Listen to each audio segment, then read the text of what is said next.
Hello everyone, welcome to the Boleyn Lounge Tuesday talk show. I'm Jeff. This week I've got Budgie and Mick with me. Thanks for joining me, guys. How you keeping? Evening, Jeff. How are you, mate? Yeah, good, mate. Good evening. Good? Yeah, good evening, guys. Yeah, I'm good, thank you. Yes. Excellent. Well. And thanks to everyone for joining us in the live chat. And just at the beginning of the month, I don't do this too often. I try not to do it every week, but thanks to the new subscribers and our existing subscribers, of course. And if you are watching this and you haven't subscribed yet, please do that. It just takes a couple of seconds, doesn't cost anything, and really helps the channel out.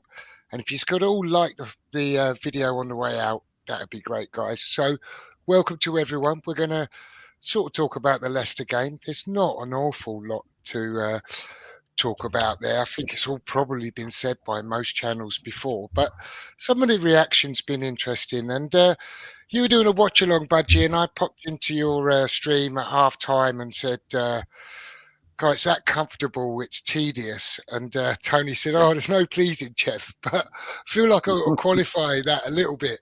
I wasn't exactly displeased, but I felt like we hardly created anything. We were 2-0 up, completely comfortable. Leicester offered absolutely nothing, continued to offer nothing in the second half.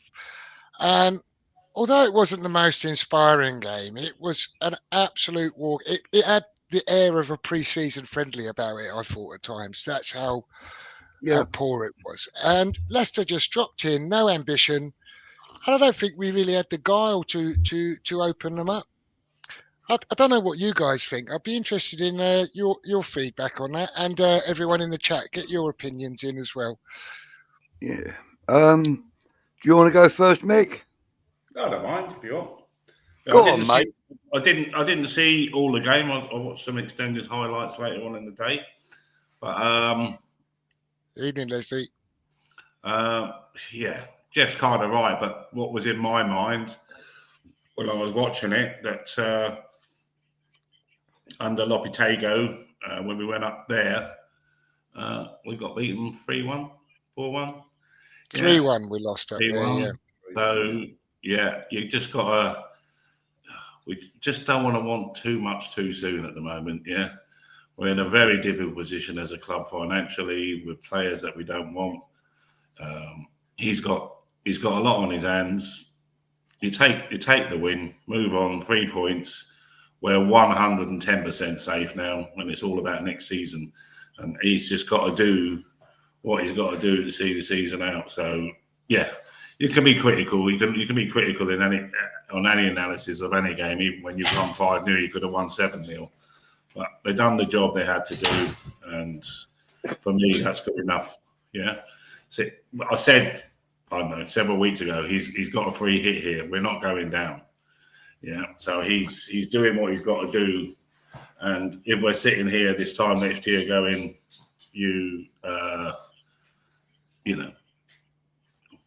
we're mundane, we're this and that, and we're in the bottom 6 in the table, that would be a concern. But as I say, I have no concerns right now with West Ham. If they pick up points, evening Leslie, if they pick up points, then great. We're not going down, and he's doing the job that he was brought in to do. There's a much better field factor around the club. So, yeah, that's moving away from the game a little bit, but that's how I see West Ham at the moment. Yeah. We're not going to suddenly just go out and batter teams like Leicester. He's got a lot on his hands, so happy with the 3 points. And what's your thoughts on that, Budge? Well, actually, that's quite a decent assessment there, Mick. I quite enjoyed that, mate. I shall watch that back again. I like that. But seriously, and I am being serious, I thought very much the same sort of thing as that. But I felt like in the first half, you could see that there was something about us. You know, there was definitely an edge there. There was definitely an itch to make an impression, to make an impact. And, being at home, having the pressure of not won at home yet, in a considerable amount of time anyway, we were on edge as fans, whether we're watching it in our up front room, in a pub, or in the stadium, it doesn't really matter. You're on edge because it's, potentially a banana skin. And so I thought we came out with quite a lot of intent in the first half. I thought there was some really good football and there was some really good performances from some of the lads on the pitch. So most of the lads, I don't think there was anybody was, below an 8 or a 7 even, really. I don't think there was anybody on the pitch below a 7, and I just thought that the second half we kind of let off the gas a little bit, and it showed because they had a little bit more possession, although they did very little with it. We were happy to sit off. Sorry, guys. Molly. Oh, God, let's carry on, mate. Yeah, and I just felt that we allowed them to come onto us a little bit more, and I think we were actually playing for the counter-attack in the second half.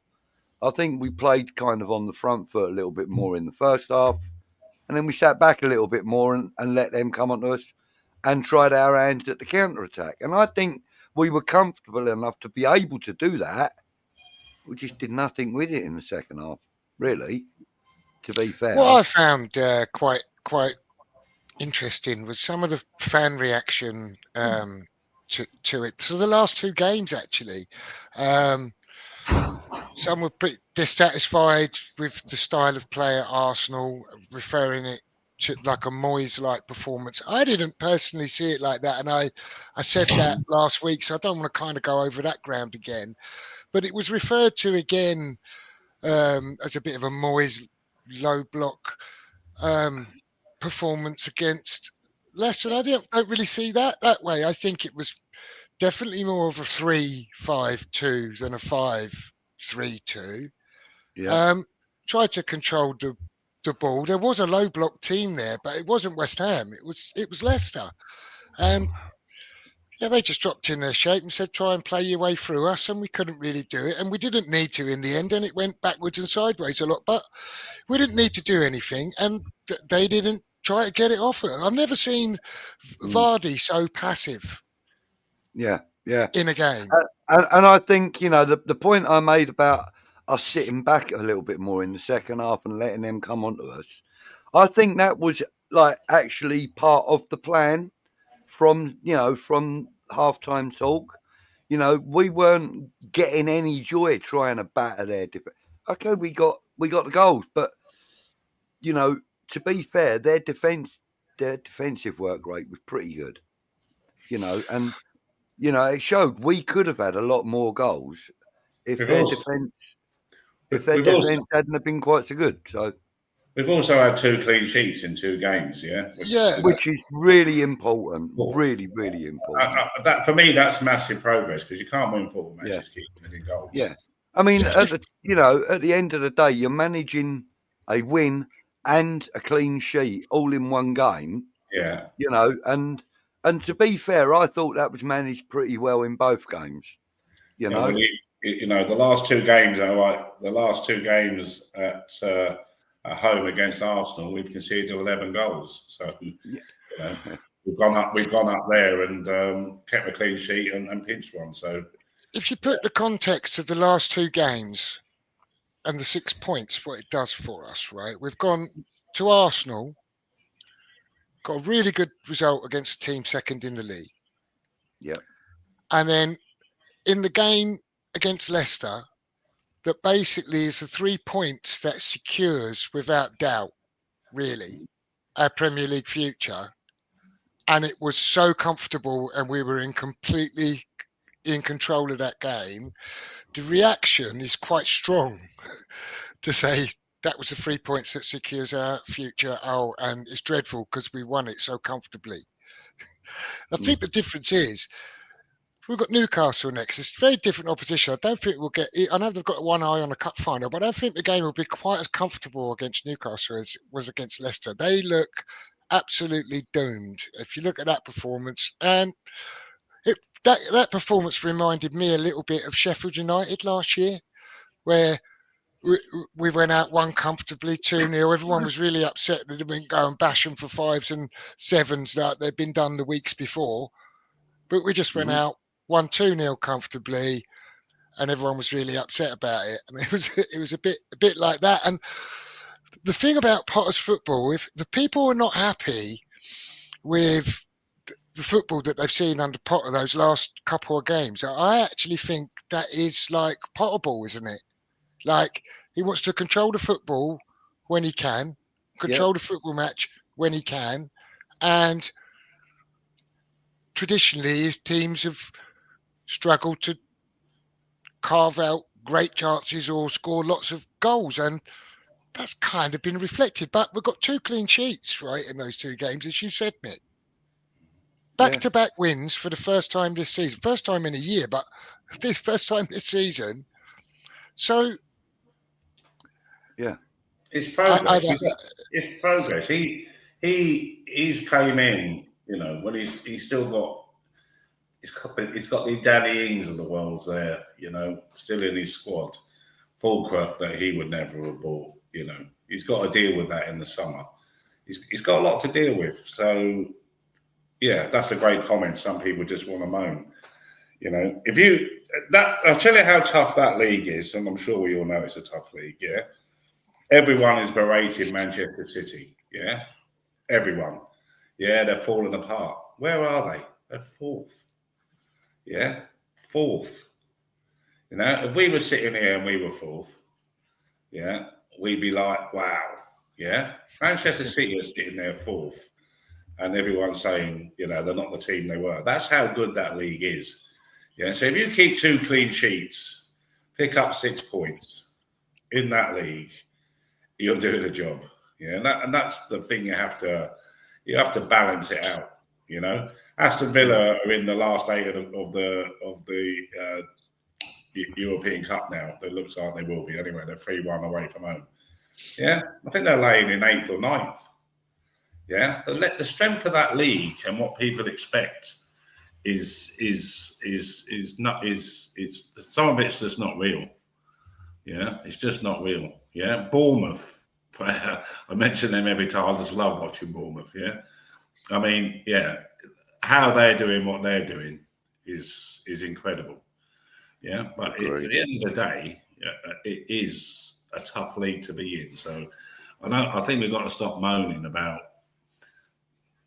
managers and the club and be realistic that we are safe. No one wanted the manager. As a whole, I said give him a chance, and I'll stick by that. He should have had his chance. He failed. We could be in the bottom 3. We could be Leicester. We could be Southampton. Yeah, but we're not, because that's the quality of players we got. Even though we were badly managed under Lopetegui, we are how many games we got left? 8, 10 games? No, we've got 12, maybe 11. 12 12. Yeah, I think 11 or 12. Yeah, definitely. Yeah, so here we are, 12 games for the end of the season. We ain't worried about getting relegated.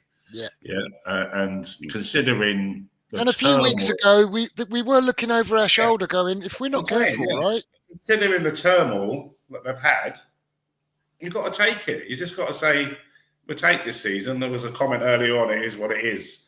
Wasted a season by having Lopetegui. I don't know who put that up. I can't remember. Yeah, it's absolutely correct. I can't remember, but it is correct. You're right. Mm-hmm. Yeah. I'll lose my place if I go too far. But I think a lot of us would agree that at least the board have done something about rectifying that mistake by bringing in Potter, giving us what we want, which was new coach or manager or whatever the case may be, and someone that's going to play football that we're enjoying watching and that's getting us results. like we said, 2 wins and 2 clean sheets in 2 weeks against, 2 very different sides, of course, but against potential, league contenders and potential relegation. Yeah. But equally, both games I thought were managed well. They were in game. I thought in You game, can see, you both of them were absolutely managed can well. see the difference between Potter's team in the short time he's had it and Lopetegui's team from he had it in pre-season, right? But I mean, like the way they're absolutely more he organised. fine-tunes it. I like the way he fine-tunes it. Once it's all up and running, in game, he fine-tunes it. He brings players in or out further, or he does. He gives instruction all the time. And when he puts on subs, you can see all of his subs come on with different instructions for different areas of the pitch. It's fantastic. It's really good to see that he tinkers in game, if you know what I mean. He fettles a little bit to get it running perfectly. Yeah, no, he does. I think Ian makes a good point here with his comment here. Yeah. I think he's pretty spot on, isn't he? So with a lot of the fans, it's a simple matter of impatience. For such a rough time for so long, I think people are expecting overnight change. So far, I am happy. Give him time, people. Exactly. Absolutely. And I think that's fairly, universal throughout most of the fan base, I would say. That most of us are thinking, look, this is a vast improvement on what we've had in the last couple of years. Let's swing with it, Let's see how far we can go with it. Jeff made a good point earlier on about the Newcastle game. It'd be interesting. They're a fierce attacking force. Newcastle. I watched them over the weekend, and who were they playing? They lost actually to Brighton. Yeah, but they come forward. When they go forward, they go forward was amazing. So that'll probably be the bigger test out of the 3 games, Jeff. I think you're right. Yeah, because they're a bit blunt up front, aren't they? Arsenal, to be fair. Yeah, but Newcastle are not blunt up front. They've got so many options, scoring options. So be interesting to see, can we keep another clean sheet? I would say no. But equally, West Ham. Who knows? Who knows? Now it kind of makes sense that he's brought Bruno in, doesn't it? I mean, it kind of makes sense. He's a coach. He's also an ex-goalkeeper, ex-Premier League goalkeeper. So, and now Areola's just got 2 clean sheets. Our defence is doing its job. I think it makes sense to bring that man in. Bungie, I've got just on one. I don't want to interrupt you, but I'll miss it. I'll forget about it. But all I will say, Areola, to the team's credit, by the way, has had fuck all to do in the last 2 games. I know, but you know what? I did mention the back, the back line as well, the defence. But I mean, doesn't matter whether he's had anything to do or not. He still gets, gifted, or not gifted, but he gets credited with clean sheets. And that can only be good for his morale, etc. I think it's great. And by the way, Arsenal have just gone 1-0 up against PSV. I see that in the comments. I'm a little bit behind, so when I saw Usual's comment in there that he's put in, I had a little look. That's me looking up at the screen there. Colin's looking forward to next year. He's quite ambitious. He says he predicts now that West Ham's going to beat Newcastle. And he'll also say that we'll finish top 4 to 6 end of next season. It's quite a big shout, that. Yeah, and actually, to be fair, Colin did actually state a very similar thing. I can't remember if it was exactly the same, probably. But he did say that in a couple of shows that I've seen over the last few days. And yeah, I mean, listen, Colin, if you're that confident, mate, more power to you. And I hope that does come true, because obviously we would all love that to happen. With the right signings, anything's possible, but it's all about what happens in the summer. Oh, yeah, I can't believe this. I'm definitely behind usual, but 2-0. They've got 2-0, yeah. 2 minutes between the goals. There you go. There's PSG losing 2-0 in the first 15 minutes, and they couldn't score against us. No, PSV. G, that's what. V. Yeah, not PSV G. Eindhoven, sorry. Yeah. Eindhoven, yeah. That's him. Talking about Potter, I've done my little what a finish stats that I did week on week. I'm not going to do it every week, but I know I came in for a bit of criticism in some in the chat. So what I've done his stats from game played 5, 6, and 7, and we can see how quickly it's changed from not that great. Have you got your TV, or you haven't got you've got the football on, have you, Budge? Yeah, why? Oh, because I'm going to put this slide up. I don't know if I'll be able to read it. Well, I'll have to put my specs on then. I can read it, Jeff. What do you want? Can you? Okay, so last week we'd played 6, so I gave out whatever the stats were there. I can't see them. So you got Premier League 20 goals for 24 goals. That's Lopetegui. Here we are. I've made that bigger. Yeah. I can see that now. Yeah, that's Lopetegui. Okay, so last week he was coming out at 1.16 points per game, giving us 44 points over the season, which was basically on par with Lopetegui record after 20 games. After his win on Thursday night, it's made quite a difference to his stats, because it's put him on 1.43 points per game, which over the season would give us a 54-point season. So it's increased his points by 10 points.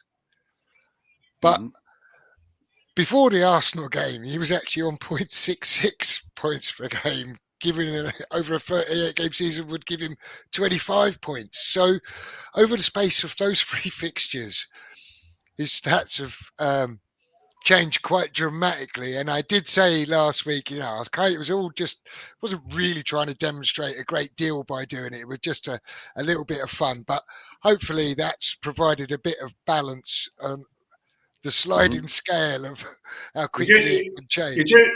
You do realise you can only get 1 point or 3 points a game, Jeff. You can't get 0.6 points, Yeah, but it's an average, right? Anyways, enough of that. It was a little bit pointless in the first place, but I might do it again. Actually, I enjoy all that sort of stuff, because it does give you something to actually think about. Like that. It just demonstrates how quickly a season can change. Like earlier on, you said that 3 points that we got on Thursday night more or less secures our future in the Premier League for this season. 100%. Yeah, exactly. And that little, graphic there, Jeff, demonstrates how quickly it could change. Like from 2 weeks ago, we were all going, oh, hang on. Like, we need to start getting points. Hold up, we got Arsenal next. But damn it, you know what I mean? And now, like, we're sort of able to look at that and go, well, that's a secure season now. So they aren't pointless in that respect. What I might do, I won't do one now for the next couple of weeks, but maybe after 10 games, I'll do another one and see how that's measuring up 10 games in or something like that. And it'd be quite a fair measure of him by then, I would say. Yeah. Now, I don't know if you guys, I'm going to go back into the chat, get a couple of these comments up. Ian says, the players are clearly being trained.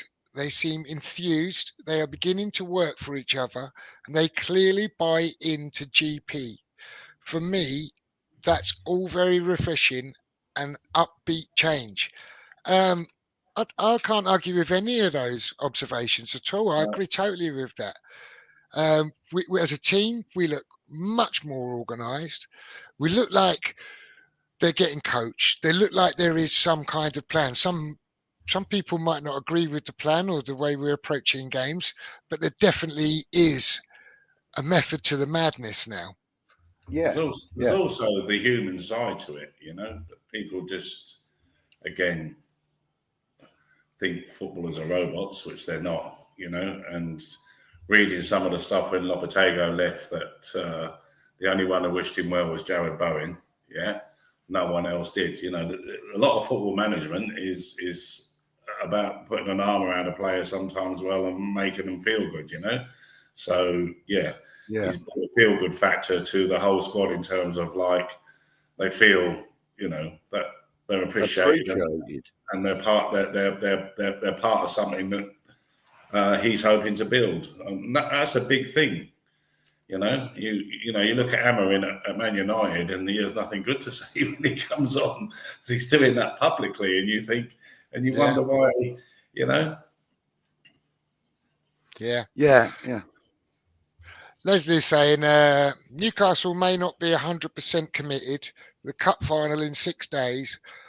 Players won't want to risk any injuries. And Colin's saying that Isaac will be out of that game, is hearing. So with that in mind, that makes a huge difference. It does. I've heard today that he is fit for it, though. Yeah, so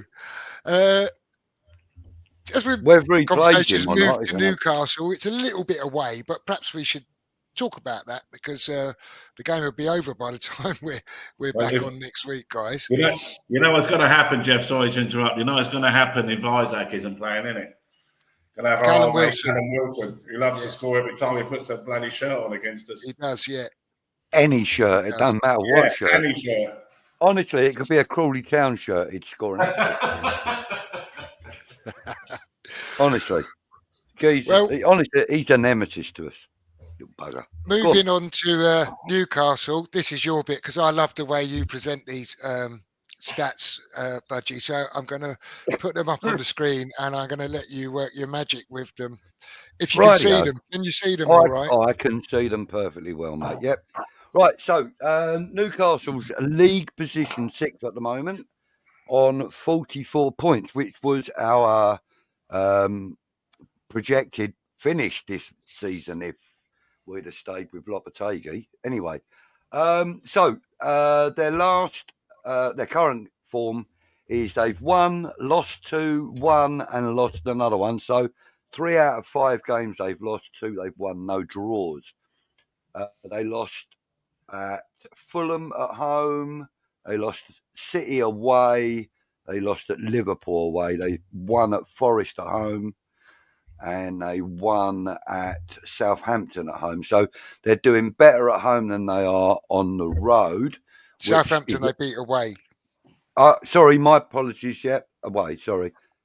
But they are doing better on the road than they are at home. So, no, hang on a minute. One minute. Home loss, away loss, home win. So, no, actually, they've had sort of mixed fortunes, really. Anyway, listen, we need to hit them as hard as we can because, like has been mentioned already, they've got an FA Cup final 6 days later. And we need to take advantage of that. We need to take advantage that their head is turned a little. Did anyone see that Fulham game? Yeah, Newcastle. Fulham absolutely bossed it. Oh, mate, I was told that, but I didn't see it, no. I've seen it, yeah. Fulham, I was shocked. Fulham absolutely bossed that game. Yeah. So, yeah, I mean, it looks like Kieran Trippier is not back, which is a good thing. He's possibly back for them. See, Isaac, Trippier and Botman are all possible to return. But it's a bit hard. It's a bit early to call this, right? So I'm only using the best information I can a week away from the games. Hard to know. If Isaac's got any sort of injury, he won't anything. If he's not 100%, he ain't playing Saturday. They're not going to risk him before the FA Cup. Anyway, I shall move us on to our last 3 meetings and let you take that away, Budge. Nice. So, last 3 meetings. Last season at St James's, we went up there and bossed it 2-0, and I remember that game. I do indeed. Aaron Wan-Bissaka's first goal for the club, I believe. Mm-hmm. This year. And that was Lopetegui's glory win, wasn't it? Yes. That was last year, this season. This season, yeah. Yeah. But I remember it. Aaron Wan-Bissaka's first goal, absolutely bossed it. And I thought that it could have gone even sort of 3-0 for us. Great ball out from the back and then through Bowen. I think Arsenal might have gone 3-0 up. I think you're right. They have. Yeah, they have. Hang on a minute. There's VAR, I think. The referees VAR goal check. Okay. Yep, it's down in the bottom of the screen there. It looks like Odegaard's put the ball in the back of the net, though. And then the previous meeting at St James's, which would have been the second game of the previous season under David Moyes. Yeah. We went up there and it was 4-3 to Newcastle, and I remember that as well. Disaster. We were cruising. That was a really good first half for us. Oh. And the beginning of the second half wasn't so bad either. But yeah, then Isaac and Harvey Barnes, oh my God, yeah, pair of gits. But it was 2 penalties, and I remember one of them very questionable because was it Gordon who went went over and Stoufel's foot or something, wasn't it? Yeah, and Stouffel got a yellow card for that as well. He kicked him. He kicked him in the back of the leg, didn't he? He came from behind him. He put his leg across him, didn't he? Yeah, from behind. Yeah, that's right. Yeah, that's right. I had no idea he was there. He came in. He put his leg in front of Stouffel while he's trying to clear the ball and kicked him in the back of the leg. Yeah, he got a booking for that. It was only a booking, wasn't it? Yeah, booking and a penalty, which was very questionable. But anyway, so yeah, I remember that game. And then the previous one, which was a Desmond. I've just noticed my typo there. Ilanga shouldn't be there, but I must have missed that. Looking at that, they won 3-2. Yeah. And they got a player that doesn't play for them scored it. I've got a bit of Tipex here. If I just do that, yeah. So I wasn't going to say nothing, Jeff, but Yeah, I know. I'm sitting here looking at it, going, "How the fuck have I not fucking raised that?" But wasn't that a game that we scored first? Yeah. Yeah, we went 2-1 down. And then went 2-1 down. And then Mo Kudus, that's right at the end now. It looks like the goal's been given. And there's a player now, Kudus, yeah. There's a lot, 3 months ago when he got sent off, everyone's going, there's a player that's had his arm put around him. Going back to feel-good facts, there's a player that's running his heart out for Potter right now. Yeah. And I'll tell you another one as well. And it looks, he kind of goes under the radar a little bit. He's been getting a bit of talk recently because they're talking about extending his contract. And that is, Creswell. Yeah. I mean, he has been playing out of his skin for the last 2 or 3 games. Mm-hmm. I thought he was been exceptional. Yeah. And, I think that a lot of the defensive structure is because we've got Kilman, Todibo and Creswell, all 3 very experienced, central, not all central defenders, but all 3 very experienced defenders. And Creswell got young Ollie Scholes in front of him. and he's mentoring him during the he's mentoring him during the game, and we can see where that's going. That's absolutely boosting that left-hand side at the moment, and I think that's all down to the fact that Graham Potter has seen something in in certain players that he wants to utilise, and I've noticed that when Ollie Scholes has been on the pitch, Creswell's been on there also. Because Cresswell hasn't got the legs for a full season, but he can come in and out, can't he? Still. Yeah, I mean, I really do believe that Graham Potter is prepping Ollie Scholes up for that job next season permanently. I've got a funny feeling that's the intention. And Freddie Potts as well. I reckon he's coming back in as well. Yeah, what do you think to Colin's comment here, Budgie? Let you read that out, mate. Full crew and Ince. No, I think he means Ings. Yeah, Danny Ings. Yeah, coming for a little bit of flack from the chat for that. That's Danny's known as a langer. Bringing Swire and Cummins.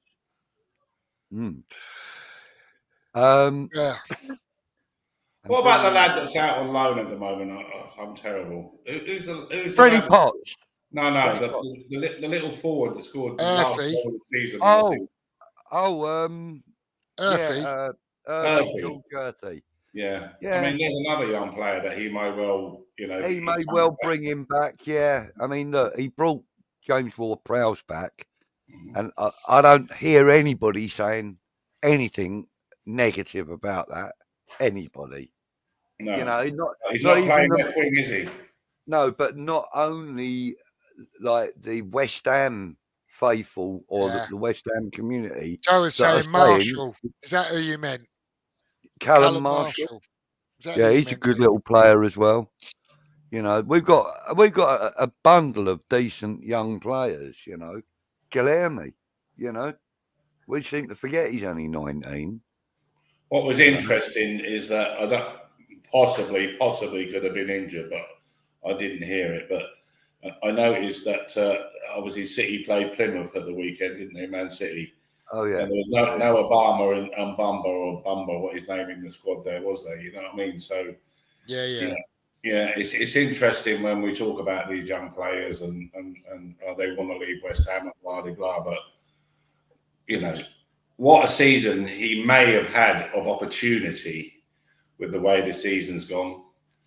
Do you know what I mean? It's like it's like that young right back that went to Newcastle 2 years ago. I think he's playing League One football on loan now. Yeah. Is it Oxford or somewhere? I think. Yeah, is it Oxford? I'm not sure. But he's quite out on loan. Remind me his name. Harrison Ashby. Harrison Ashby, yeah. Yeah. When we talk about these young players and hoping that there's, we want them to do well, but you have to hang on to them and give them a chance. And, when you see players that have left there, Bumba must be looking at that West Ham side this season thinking, I would have got a chance. You know what I mean? And under Potter, these kind of players, I think, will get a chance. Yeah, and they're talking about that young lad Cummings, and I mean, I haven't seen a lot of him. I haven't seen anything of him. I hear he's got a good engine. See if he comes in. We'll have a look at him when he's in the shirt. Completely over your heads, isn't it? No, that's it. Oh yeah, I got it now. I just want to say hi to Fly Fox Pro. He's a new subscriber. Thanks for joining us and welcome to that. Just getting back to Newcastle. What's your thoughts on team selection? We sort of spoke about Newcastle and pondered that they might have one eye on the cup final. I've kind of done a team that I think something like they might put out, but it's my best guess and it's a week away. But turning to West Ham, what's your thoughts on how Potter will approach this game? I know I've got my idea. I think might happen. So, what do you guys think? Probably no different than he did the Leicester game. He's got his ways, hasn't he? He's got his styles. It's working for him. He knows that Newcastle will come at you, no matter what. No matter what 11 Newcastle put out, that's the way Eddie Howe plays. He'll come at you. So he'll probably settle with his back three, work on the break, try and control the ball in the middle when he can. Yeah. But so it's okay. It's as I said, with nothing to win, nothing to lose. So go out and enjoy it and put a show on if you can. Yeah. And what do you think, Budgie? Do you think he's going to change anything? There's a slim chance that he might tweak the midfield slightly. With the return of Paqueta, do you think that gives him that's what I'm kind of selection considering. problem? I'm considering that. I am considering that, but I'm also considering that I think that Soler would be a better choice than James Ward-Prowse for the first half of this game. That's just only because I think Soler's a little better in the transition between midfield and attack. I know James Ward-Prowse is great with the passing and the dead balls, and his work rate has been incredible in the last couple of games. I mean, to me, he's been within a shout of being man of the match, because he's been that good. But I just think that Soler's transition from defensive work to attack is instantaneous. It's kind of bread and butter to him, whereas I think James Ward-Prowse has to kind of reset and then makes his... You know what I mean? You don't think he's going to bring Soler in for Ward-Prowse, though, do you? Or do you? Possibly. Okay. He's just a little more... He's a little more fluid in the transition. That's probably what I'm trying to say. Yeah, I get that. And whether he's going to start looking at everyone, give everyone a few more minutes now of the season safe, or is he going to say, my opinion is, he's had 2 clean sheets in a row, back-to-back wins. He probably fields an unchanged side. And I think he'll play the same way with 5 at the back. Whichever way you want to look at it. I agree. And you'd say right. For any of them players to lose their place, probably be harsh on them. But I guess he could bring Cresswell out, go to a flat back 4, play a 4-4-2 or... He's more fluid with the way he's lined up. I mean, he can make changes if he wants to. Yeah. I just think he'll be minded not to, personally. He's found a fluid system that suits the players. It suits Tebogo, it suits Kilman. Yeah, it's not long-term, Crezza. He's got to find a replacement, or he's got to find another player that can play like Cresswell, because going into next season, you'll be hoping he'll be targeting to do better in the FA Cup than we've done for years. He'll be looking at a cup. So, in the transfer market, do you give Crezza another year based on what he's done? Yes. But he still needs a player to play that kind of role, because, Tebogo seems to have really enjoyed his football and looks comfortable in that situation. Yeah. Yeah, there's so much work to be done on that squad. Players got to go. I mean, Soler, he's on loan, right? Yeah. Is that correct? Yeah. So haven't got an obligation, have we? I believe. No, I don't think it's an obligation. I think it's an option. Yeah. So do you keep Soler? And I've said it on here, so I can't lie. I said 3, 4, 5 months ago, whatever it is, didn't like him. But the last few times I've seen him play, I'm thinking, like you said, the transition, Yeah, and he holds the ball. Like you can give him the ball under any sort of pressure, and he still keeps it. So yeah, there's a player in there. As I say, there's lots of things that different players bring to the party. I think when you said about Soler, I said to you we hadn't seen very much of him, and for me, the jury was out on him, and I'd like to see a bit more of him. Yeah. And I'll be honest with you, I've seen a bit more of him. And the jury's still out, and we've got till the end of the season. And I just think let Potter have a real good look at him, make his mind up, and if he decides he wants to sign him in the summer,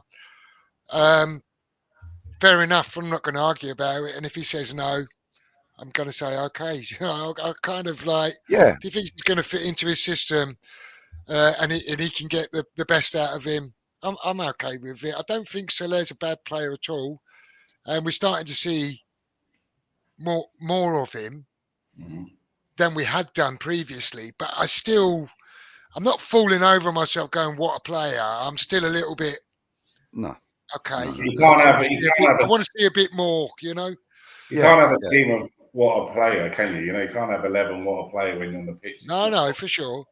But I think what I like most about him is when you're under pressure, he wants the ball. He'll have it. He'll give it to me. Like, and he doesn't give it away. And that's solid gold. Yeah, I mean, I think, I know you say you can't have a team of what a player, but you can get bloody close to it, mate. And we can actually field quite a few players where you go, cool, yeah, there's a real player there. You know, Aaron Wan-Bissaka. I agree. I was going to use him as an example because you say to Wan-Bissaka, what a player, but you're not saying what a player, like it in his relative position and the job that he does, he's what a player, yeah. For West Ham United, over the past few years, in that position, we've had a few really good players, but him, what a player. What a player. I mean, his game has been so good since he arrived. He's one of them players. All right, okay, if if you wanted to classify him in the world, he would probably not even come in the top 15, 20. But at West Ham United, he's the best that we've had, and it's shown. Because, that right-hand side now is very fluid. Very fluid. Todibo, what a player. I mean, we all knew that he was a good defender and so on and so forth. But since he started pulling that shirt on, we've sort of really had a good look at him.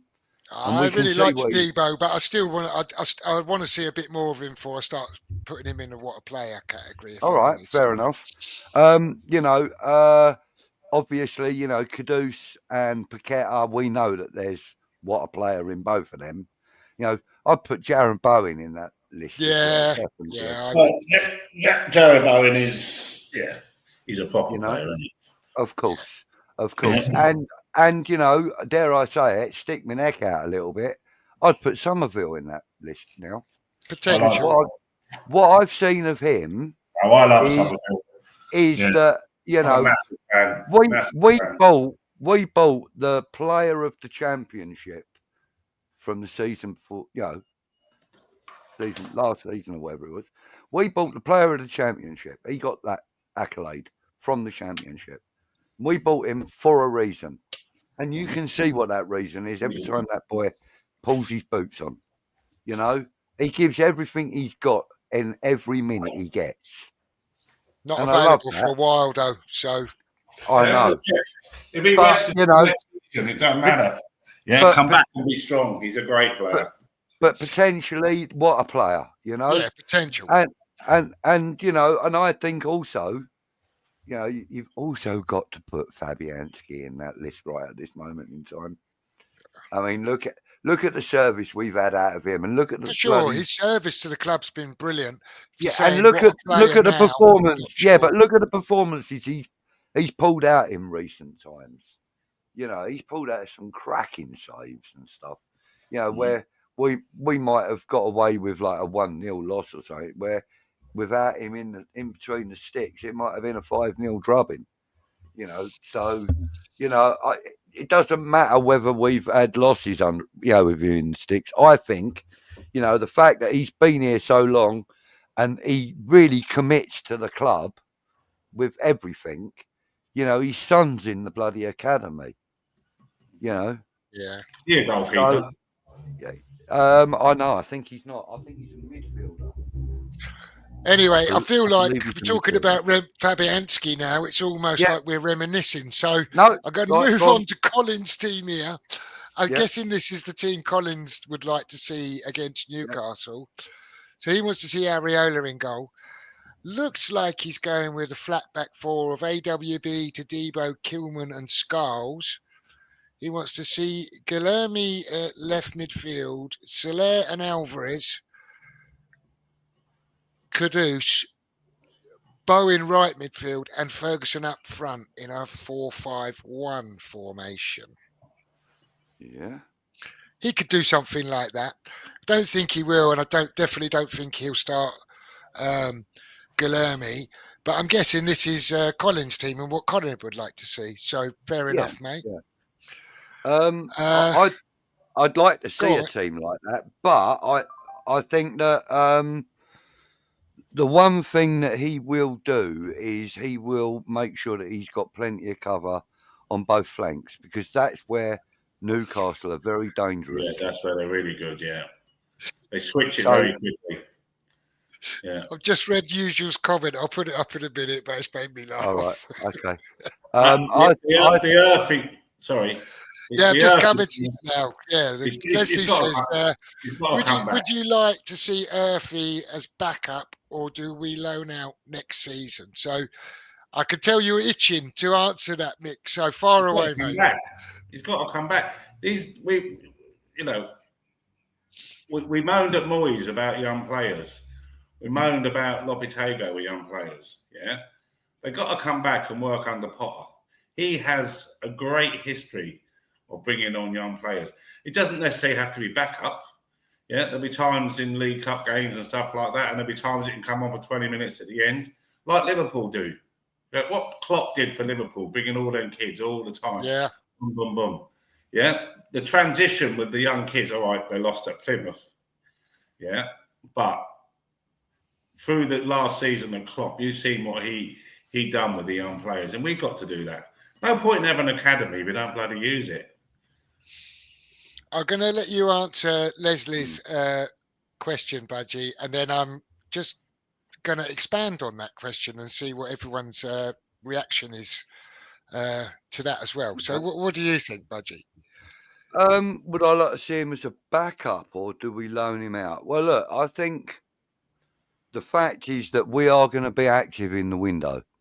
Okay, there's no doubt about that. And Graham Potter is going to want strikers that he knows that he can use. Okay, I don't know if Earthy fits into that category or not, because I haven't seen enough of Potter's selection of strikers to know if Earthy fits in. Now, I think Earthy is a very similar player to Evan Ferguson, okay, in style and approach to the game. I think they're very similar. So perhaps he will. So maybe as a backup to somebody like Evan Ferguson, that probably would work. But, I think we're going to be active in the window. I think we're going to. So to bring that another step forward, if I may, Antonio's not going to get a new contract. It'd be nuts to give him one. Yeah. And also Fulkert wants to leave. Yeah. Yeah. So currently, when you say you're active in the window, and Ings will be gone. Ings will be gone. Exactly. Yeah. So there's 3 strikers that are gone. There has to be room for a young kid to come in and know that he's got a pathway to the first team. Otherwise, of course. It gives the typical example, which I mentioned a few minutes ago, was Mbomba. I wasn't a fan of his, by the way, but he's gone for the academy. Got a little touch of the first team and's gone, because he knows there's no pathway for him. You have to leave the door open. Otherwise, you're spending... Look, we've spent copious amounts of money on strikers, copious. I mean, it's an embarrassment the amount of money we spend on strikers that are no longer with the club. Yeah, so I think a boy like him has to have a pathway for the next season and a half. If it's not working a year in January, then put him back out on loan. Or if he doesn't think he's worth keeping, then he lets him go. But he has to have a pathway. There's no point in having an academy. There's 3 strikers going out. We won't have the money to go out and buy more than 1 striker probably. So for him to know, you know what, I might get 20 minutes on a Saturday here against a Leicester, where we're not struggling, and bring him on. And I think that's what Potter does. So I'm really hoping that there's 5 or 6 youngsters sitting around thinking, all right, I'm in the squad this week. And here's the thing, you've just sort of got there you've just mentioned 5 or 6. So this is where I wanted to expand Leslie's question. So you've kind of justified the reason why he could get in and around the squad and he might get a chance, right? But realistically, we all want our academy products to come through and make it in the first team. How many do you see next year realistically coming in? So if we say Skulls, we could still count him, right? But he's going to be probably a first team regular next year. He's pretty much a regular now, isn't he? Last few games. Yeah, but he's in. He's in, absolutely. And he deserves it, right? And he's justified his place. There's no question. He's earned it, yeah. He absolutely has. We've got Potts coming back off of his loan. You imagine he's going to slot into the first team setup next year, or do you see him going out on another loan? Personally, I hope he comes into the first team setup. Mm-hmm. Well, look, the club of Earthy and Marshall, who are going to be knocking about, people are going to be making claims for. And that's Swire, is it? The other forward? Swire, and then you got Casey, who's the centre back. We're up to 6 now. Yeah, but do we realistically see them being an integral part of the first team next year? There's nothing wrong with having a couple of them boys on the pitch at any one time during. No, I agree with that. During a match. During a match, all right. Take Skulls out of that because he's a regular. That's 5 left. Yeah. Now there's a couple there playing similar positions. So what I'm saying is, like, we as a club spend like just some horrendous money. Just 1 second, Mick. I don't want to interrupt you, but just on that in the chat, if everyone puts in their thoughts on that as well, how many do they expect to see, or what personnel? It'd be interesting to see what people's thoughts are in the chat. And carry on, Mick. I didn't want to butt in, but I just thought. That's all right. No, what I'm saying, when you talking like all this horrendous amount of millions, yeah, there's hungry kids there that want to make it, yeah. I just think no better manager in that division right now than him to do that, yeah. And you've got to look at the Chelsea side, yeah. There's a lot of kids in that Chelsea side, 19, 20, 21, yeah. And that's what we're talking about here. We're talking about 19, 20, 21-year-olds, yeah. So there is, if you're coached properly, you'll get in that side. They're obviously good enough, or they wouldn't be at West Ham right now.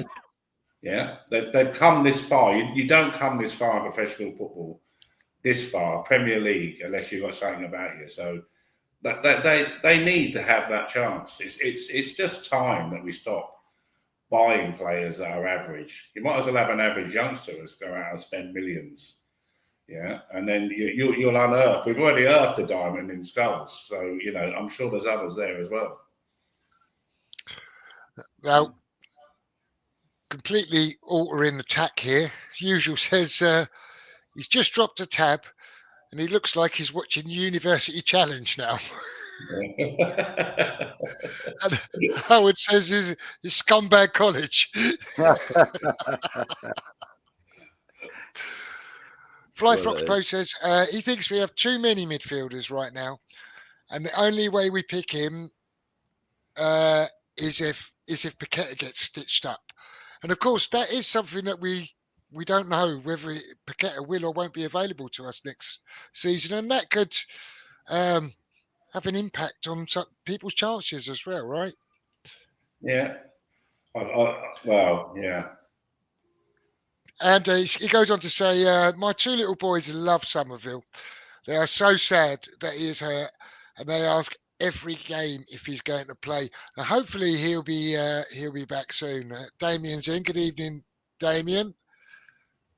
He says Ariella and Fab both top keepers.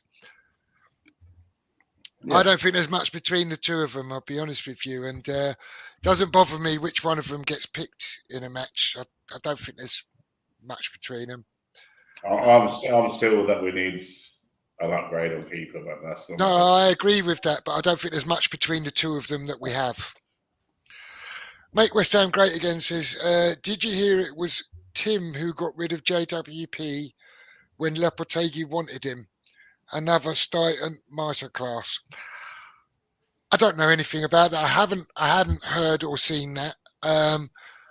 So I can't really comment. I really don't know whether the story was previously that Lopetegui wanted him to go. So I don't know. That's a development I'm unaware of, really. I don't know if you guys know anything about that, do you? Nah, I never heard nothing. You wouldn't know. You wouldn't know, would you? No. Listen, Jeffers, I've got an early one again tomorrow, son. So lovely to see everyone. Thank you for everyone on the chat. Nice to see you, Budgie. No worries, mate. Thanks for joining us, mate. And we'll catch up next week, please, God. Yeah, we'll catch up. Hopefully, with another 3 points in the bag. Yeah. Well, we'll go with Collins. That'll do us. Yeah. All right. All the best, everyone. Right. Thank you. See you later, buddy. Bye-bye. Cheers, Bye-bye. Mick. See you later, mate. See you, mate. I'll kick him out. I know. There you go. Leslie says, Somerville is a player that excites. Hope he stars and gets proper playing time next season. Me too, Leslie. He is an exciting player. This might be a good time to mention, Budgie, because I know that you've got to get off before too long. You've got something that you want to do. But if you want to, if anyone in the chat doesn't know, if you want to let them know about that, fire away, promote yourself, mate. Oh, thanks. Yeah, so on Green Street Elite, so I've decided now that I'm going to start putting some more live content out.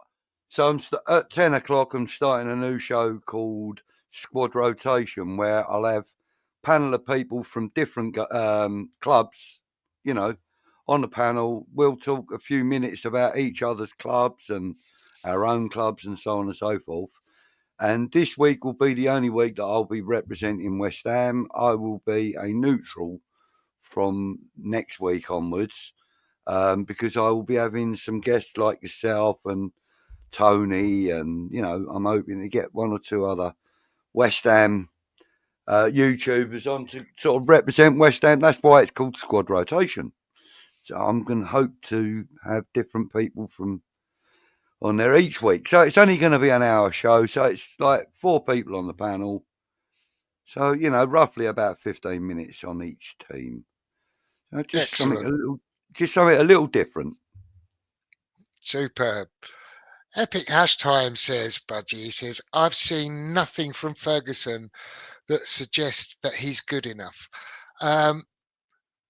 Kind of agree with you, but I think it's a little bit harsh to make too much judgment on him in the time that we've seen him. I must admit, though, if Kudus's pass was a little bit behind him and left him a little bit to do, Bowen's pass was on a plate for him and he made a meal of it. And that's a bit of a shame. He should have scored that chance. Yeah.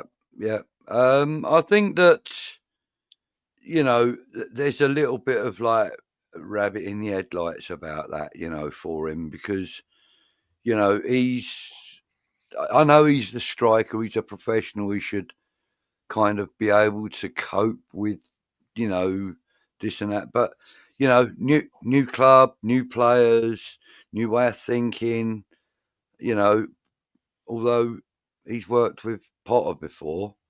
You know, he hasn't worked with these players before. So, you know, I don't know. Can you forgive him for it? Well, yeah, to a degree. You know, but it can't keep happening. You know, No, if he's he got to gets start. If he gets chances like that, he's got to start taking them. he gets another opportunity. He's then got to prove to us why. You know, Brighton were calling him their £100 million player. And what do you think of To's comment here? I'm sure it's. I don't know where he heard that rumor from. Where did that come from, Budgie? I have no idea. I've never heard such rubbish in my life. Damien says, I'm sure he's probably talking about Earth. He says 1 more year's loan and come back to replace JWP, in his opinion. And he's saying that Potts has done 2 years on loan, and Scholes was touted from 2 years ago. And the thing is with Scholes, he had a big injury and surgery, didn't he? And that sort of set him back a bit, I think. And he's more than ready now. He's clearly shown that. Damien's 50-50 on Orford. No, sorry, he says Earthy.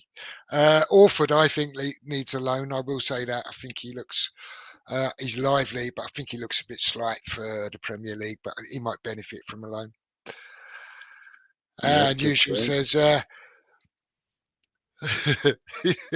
he says that would be the park bench with a bottle of martini.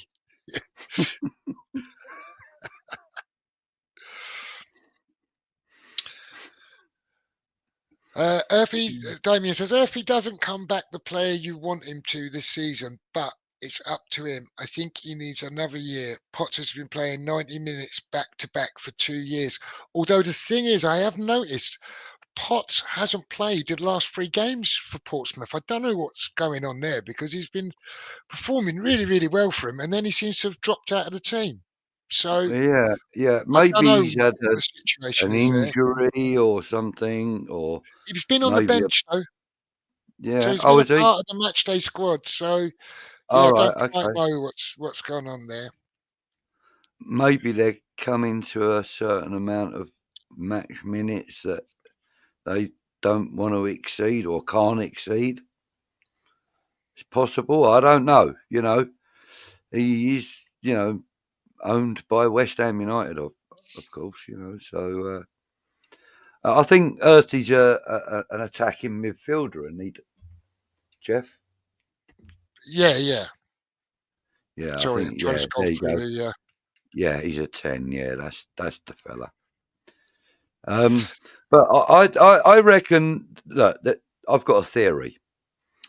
Freddie Potts has been doing really well at Portsmouth, and then about 3 weeks ago or something, 2 weeks ago, 3 weeks ago, all of a sudden, before all of the press conferences and that on YouTube, they play little, you know, West Ham based adverts, you know, and one of them is all about Freddie Potts being on loan, and it's all made by West Ham United, you know, so, and it's a lot of it is filmed in a West Ham United surrounding, you know, so I have a funny feeling that they are basically, you know, media prepping him for a return.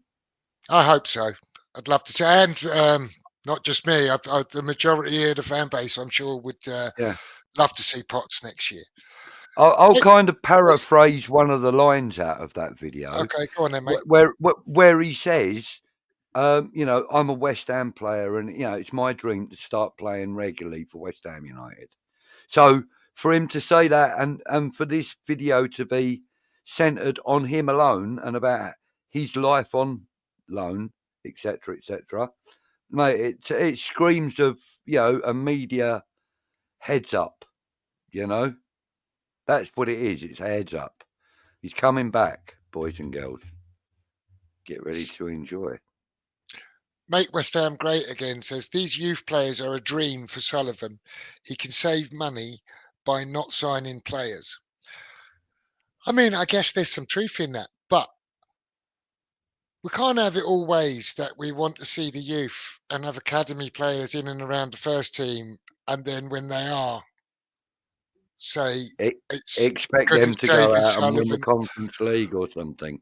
Right, but there's a balance, isn't there? Because we do want to see the youth players, but the bottom line is they've got to be good enough. Now, I'm And not passing judgment on any of these lads before anyone no, attacks no, me of in the course, chat. of course not. Skull's come in, stepped in, he's shown he's clearly good enough. The next guys come in, get their chance, show they're clearly good enough. That's great, they're first team players, but I get the point of not just relying on them, and then if they're not good enough, we haven't signed anyone. Yeah, I mean, sometimes it's not even a case of whether they're good enough, Jeff, is it? Sometimes it's a case of whether they're ready for that step up into the Premier League. Absolutely, and this is where Orford, for me, I think that's a little bit of a leap too far. But that's just my opinion. I know there's lots of people who are very keen for him. Yeah, needs a little bit more acclimating towards the Premier League, and there's no shame in that because, at the end of the day, the Premier League is supposed to be the hardest club league in the world. So, there's no shame in the fact that it's difficult to acclimatise to. There are some players that really can do it and do it so well. I mean, Wayne Rooney, Paul Gascoigne, there's a long list of players that have stepped up to that kind of level and just really taken to it, and we've produced quite a lot of them as well. I'll come to Toa's comment here because I forgot Usual wasn't in last week. He says, don't apologise, Usual, but you would have been balls deep in the banter for sure. Oh, you would have loved it, Usual. You really would.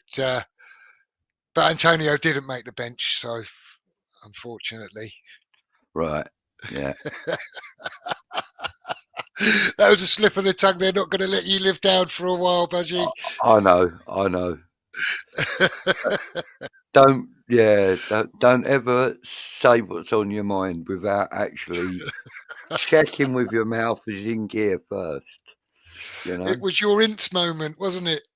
Collins had none of those. I've had an Ilanga moment. There's a theme rung in tonight. Yeah. All made the balls up.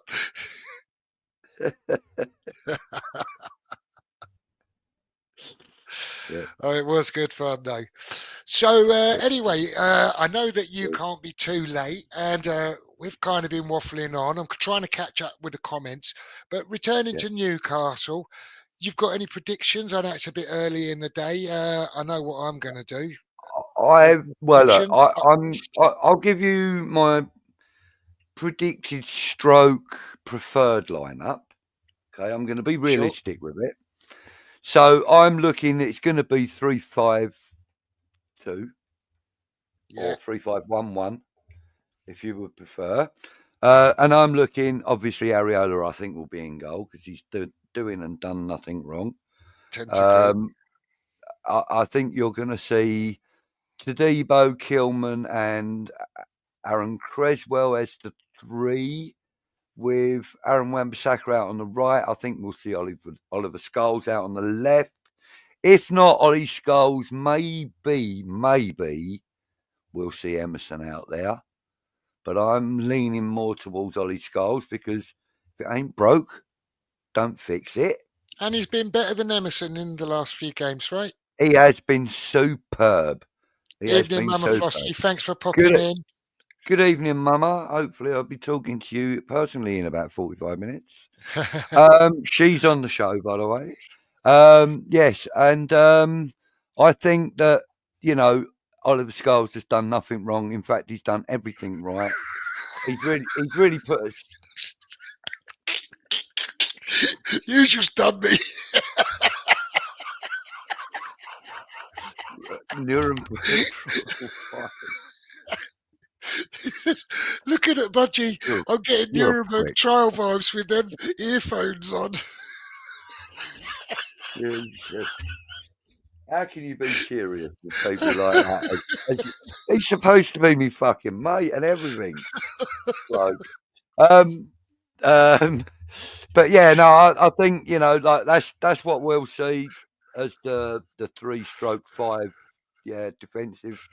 I think the midfield will probably consist of Alvarez and Socek with perhaps Paqueta in front of them and Jared Bowen as well up front. So oh, hang on, no, that's only 10. Caduce. Sorry, we need Caduce in there as well, don't we?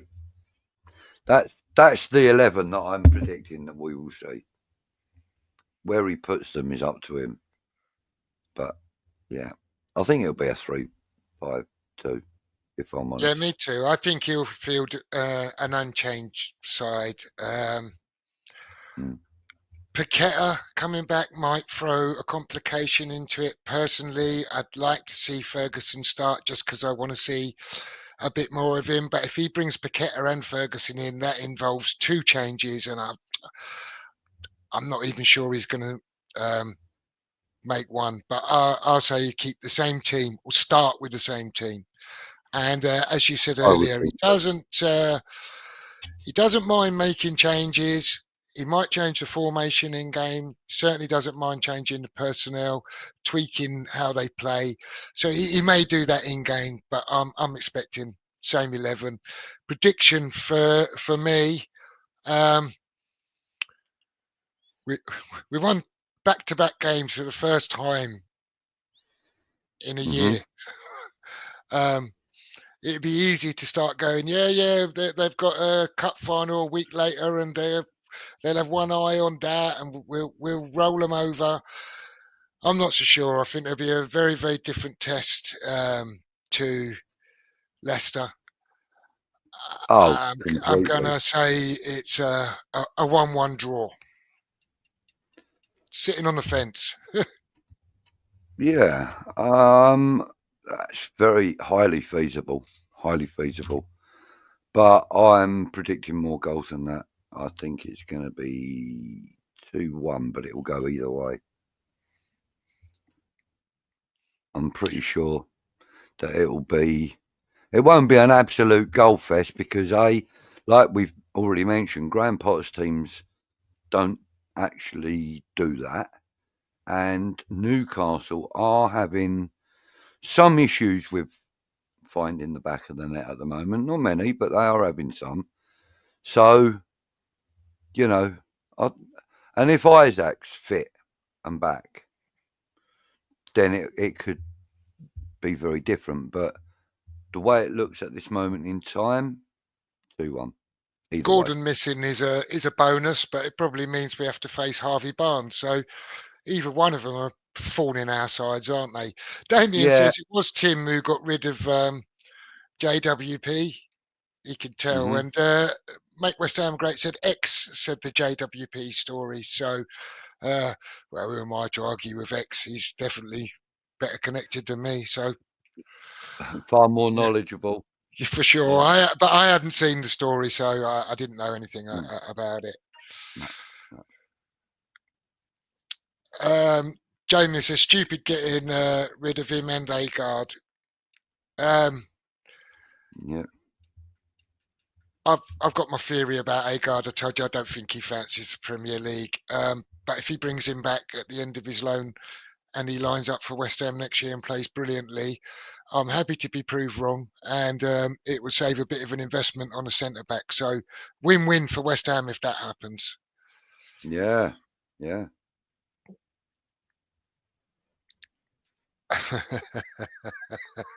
And Mum was saying she didn't know that she had us the next game. Probably got one eye on the cup final already, not even looking at the Premier League fixtures. See, if the fans have got one eye on it, come on.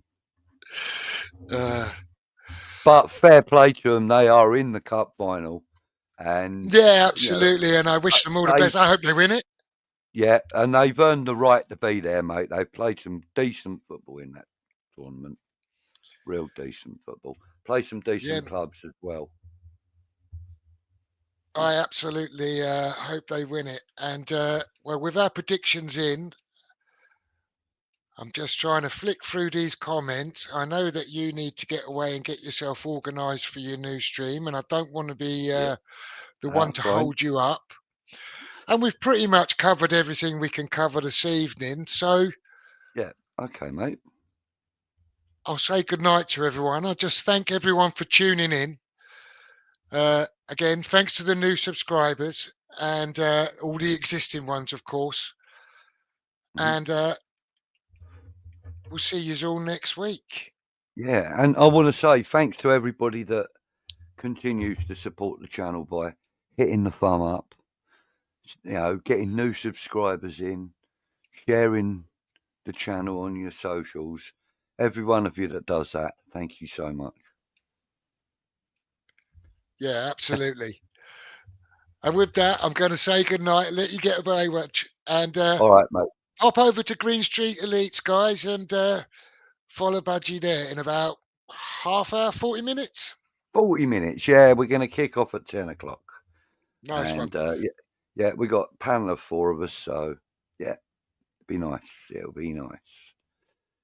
Thanks for joining me, Budgie. All right, mate. Yeah, I was just going to say we got Arsenal, Newcastle, Chelsea, Man United, and myself for West Ham. So, yeah, that'd be good. Nice one. Quite a range of teams on there. All right, guys. Thank you. Cheers, Budgie. Thanks for joining us, guys. We'll see you next week. Good night, all. Take care.